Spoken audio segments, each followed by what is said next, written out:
Amen. So salamat sa Ginoo Maigsoon. Na ang mensahe karon nagisgot gyud kalabot sa pagpapuno dinha sa lana. Amen. Magpapuno ta sa atong espiritu. Amen. Sa lana. Amen. And ang Matthew 25, dunay duha ka butang, di ba?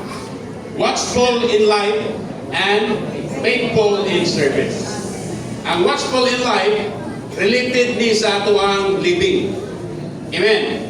Ang faithful in service related ni siya sa function nato dinha sa iglesia. Pero dili ka mahimong faithful in service kung dili ka watchful in life. Amen. Kaya ang lugwa man sa ato ang pagpangalagan, mao man ang atong pagpahimulo sa Ginoo. Mao man ang atong pagpapuno sa lana. Kaya ang burden gikan man sa Ginoo. Kita wala kang burden. Pero gani og mapuno nata sa lana. Amen. Ang Dios muhatag nato burden. Burden sa unsaman? Gospel. Burden ka nga mga timan o pagtagad sa mga balaan. So resulta na ni siya sa pagpapuno sa lana. O nang gikinahanglan gyud nato unsaman? Mo pay the price. Mo bayad gyud bili. Kay kung di ta mo bayad o bili, dili gyud ta mapuno sa lana. Amen. Mo nang mapuno sa lana, kinahanglan mo tawag ta sa ngalan sa Ginoo adlaw-adlaw. Mo duol sa iyang pulong. Gani ang ministry karon atong igsuon si Brother Minoro, ingon kay siya nga we must come to the word and saman read the Bible and do it legally. Gikinahanglan nga do it legally hangtod mahabit na nato. Mao dinhi ang paagi nga magpapuno ta dinha sa lana.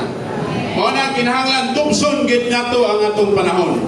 Gani si Brother D sa iyang book nga Numbering Our Days, ingon gani siya nga ang atong panahon mumura. Manang dili gyud nato usik-usikan. Manang Ephesians 5:16, redeeming the time, for the days are evil. Amen. Yan sa footnote din ha. Atong panahon, saman, ang evil day is full of pernicious things. Ang definition sa pernicious, pasabot wicked, pasabot destructive. Ang atong adlaw-adlaw nga pagkinabuhi, madiskrakta. Kunya ang ato na bang panahon, nahurot aning cellphone. Kunya, mo nang di ta makapapuno sa lana. Mo nang nahadlok gani ko sa tuig igsoon ni share gani si Brother D. Ingon siya nga ang barometer sa iyang Kristohanong kinabuhi mao ang judgment seat of Christ. Siya nga one day mahadlok ko nga matubang sa hukmanan ni Kristo. Mao nang adlaw-adlaw niya pagkinabuhi.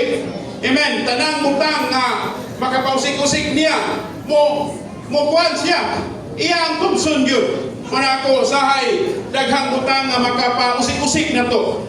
O nagtagad kita sa pag-abot panahon sa judgment seat of Christ, kana mga butang sa atong palibot, mga distraction.